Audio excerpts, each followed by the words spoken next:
Bonjour à toutes et à tous. Aujourd'hui, on s'intéresse à un projet qui opère souvent dans l'ombre, mais qui est absolument vital pour le bon fonctionnement des protocoles DeFi, Redstone, un oracle de nouvelle génération. Comme toujours, ce contenu est informatif. Faites vos propres recherches avant toute interaction avec un protocole crypto. Dans l'univers de la DeFi, les oracles sont les ponts entre la réalité off-chain et l'univers on-chain. Ils permettent aux smart contracts de connaître le prix d'un actif, la météo, le score d'un match, ou même les données issues d'une API. Sans oracle, pas de lendemain, pas de stablecoin, pas de dérivés, pas de gaming connecté au monde réel. Mais les oracles sont souvent l'un des points les plus centralisés et coûteux de l'écosystème Web3. C'est précisément ce que Redstone veut changer.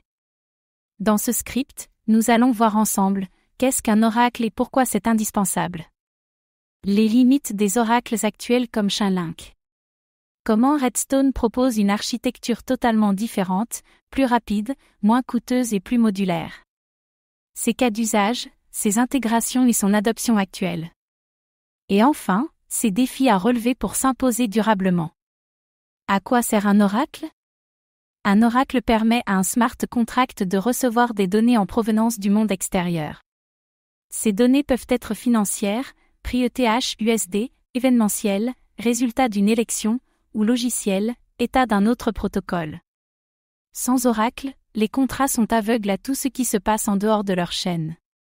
Problème, fiabilité et coût. Les oracles doivent être à la fois fiables, rapides, bon marché et résistants à la manipulation. Mais la plupart des solutions actuelles, comme Chainlink, reposent sur un réseau de nœuds centralisés, des mises à jour lentes et des frais onéreux pour les utilisateurs. Ce modèle ne scale pas avec la croissance de la DeFi. Le risque systémique. Si un oracle donne un mauvais prix, un protocole de lendemain peut liquider à tort des positions, ou un stablecoin peut perdre son ancrage. Les attaques sur les oracles sont l'une des principales causes de hack en DeFi. Il est donc urgent de moderniser ce maillon critique. Redstone ne veut pas remplacer Chainlink, mais proposer une architecture alternative, plus souple et plus adaptée aux besoins des DApps modernes. Leur approche repose sur deux idées clés, détacher la récupération des données du smart contract et réduire le coût d'accès à l'information. Un oracle pensé pour le futur de la DeFi. Contrairement aux oracles traditionnels qui push les données sur la chaîne à intervalles réguliers, même si elles ne sont pas utilisées, Redstone propose un modèle pull. Cela signifie que la donnée n'est fournie au contrat que lorsqu'elle est nécessaire. Moins de frais, moins de congestion, plus de scalabilité. Les données sont signées off-chain par des fournisseurs de données, puis injectées dans la transaction lors de son exécution. Le smart contract vérifie simplement la validité cryptographique de la donnée. Cela évite de surcharger la blockchain tout en garantissant l'intégrité. Cette approche permet de construire des protocoles plus dynamiques, avec des données personnalisables et des logiques plus complexes. Un oracle programmable, en phase avec les ambitions des builders Web3.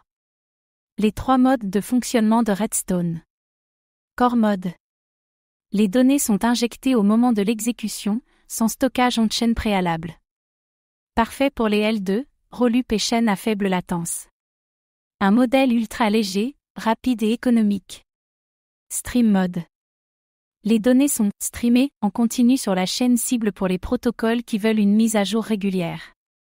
Similaire à Chainlink, mais avec une infrastructure optimisée. Adapté aux stablecoins, aux AMM et aux dérivés. XVM mode, CrossVM. Redstone peut injecter des données à travers différents environnements d'exécution, EVM, WASM, etc. Cela permet une interopérabilité des données entre blockchains hétérogènes. Vers un oracle cross-chain natif et ZK compatible. Cas d'usage et intégration concrète. Protocoles comme Zeroland, Sun Finance ou Morpho peuvent utiliser Redstone pour obtenir des prix à la demande. Cela évite les erreurs de liquidation massive dues au décalage. Plus de précision égale plus de confiance. Certains projets comme Angle Protocol explorent l'intégration de Redstone pour maintenir leur mécanisme de PEG plus efficacement. Réactivité accrue et moins de coûts pour la stabilité.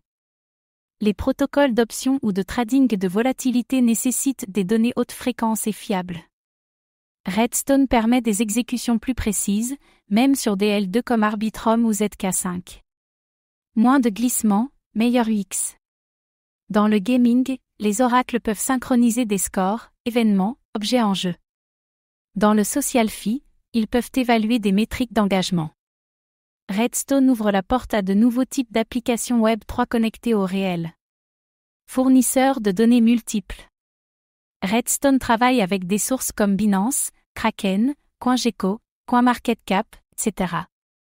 Les prix sont agrégés, normalisés et signés avant d'être mis à disposition. Une approche multi-source, donc plus robuste. Chaque donnée fournie est accompagnée d'une signature qui peut être vérifiée par le smart contract. Le système est trustless by design. Aucun besoin de faire confiance à un opérateur tiers. À terme, Redstone prévoit un système de nœuds permissionless qui signeront et distribueront les données. Chaque nœud sera incité économiquement à fournir des données précises. Un pas de plus vers une décentralisation complète de l'oracle layé. Le token RED. RED sera le token natif de l'écosystème Redstone. Il servira pour récompenser les nœuds de données, participer à la gouvernance et payer les frais de consommation de data. Un modèle utilitaire et incitatif. Plus l'oracle est utilisé, plus les frais augmentent, plus les nœuds sont récompensés. Une partie des frais peut être redistribuée à la DAO. Un écosystème autosuffisant. Les détenteurs de RED pourront voter sur les sources de données à intégrer, les mises à jour des protocoles et les subventions aux développeurs. Une gouvernance orientée sur la qualité des données. Force, architecture légère et modulaire, frais réduits, injection de données à la demande, support multi-VM, déjà intégré dans des projets défis, approche décentralisée native. Limite, dépendance à une signature off-chain, risque de centralisation si peu de nœuds, token RED pas encore largement distribué, concurrence frontale avec des géants établis, Chainlink, besoin de pédagogie pour faire adopter un modèle nouveau, infrastructure décentralisée encore en cours de déploiement. Opportunité, devenir la norme sur les L2 et Rollup, s'imposer comme oracle ZK-friendly, devenir la brique oracle par défaut des nouveaux protocoles. Redstone n'est pas là pour réinventer le concept d'oracle. Il propose une amélioration structurelle, basée sur l'efficacité, la modularité et l'adaptabilité aux besoins actuels du Web3.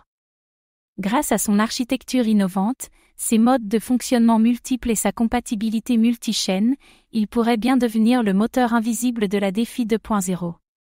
Encore jeune, mais déjà adopté par plusieurs projets sérieux, Redstone montre qu'un oracle n'a pas besoin d'être visible pour être indispensable. S'il réussit à décentraliser son réseau et à démocratiser son SDK, il pourrait rivaliser avec les plus grands. Et vous, avez-vous déjà utilisé un protocole qui intègre un oracle? Pensez-vous que Redstone peut surpasser les géants du secteur? Partagez vos réflexions dans les commentaires. Merci d'avoir suivi ce décryptage. Pour en savoir plus sur les infrastructures Web3, abonnez-vous et activez la cloche.